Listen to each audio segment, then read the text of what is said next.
फळ्यावर लिहिलं जायचं, त्या फळ्यावर आणि माननीय लिहिणं मला चांगलं वाटलं. आणि मी तुम्हाला माझा प्रवास तर काही तुम्हाला सांगणार नाही, मला एवढं काही माहिती नाही, पण मी तुम्हाला आता एवढं सांगेन तुम्ही आत्ता काही करू शकता.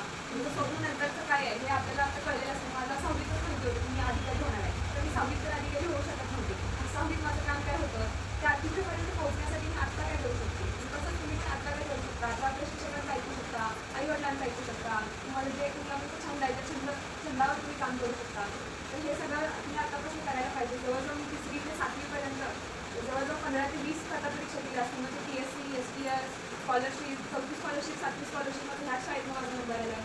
नवोदय होतं, अशा खूप सारे एक्झाम्स होतात ज्या की आपल्याला माहिती नसतात. तुम्ही स्वतःहून शिक्षकांना विचारायचं की मॅडम कुठली एक्झाम आहे काय, मी अजून काय करू, माझं काय चुका लागेल, हे तुम्ही विचारायला पाहिजे आपल्या शिक्षकांना, मॅडम असतील, सर असतील. मी तेवढंच सांगणार नाही.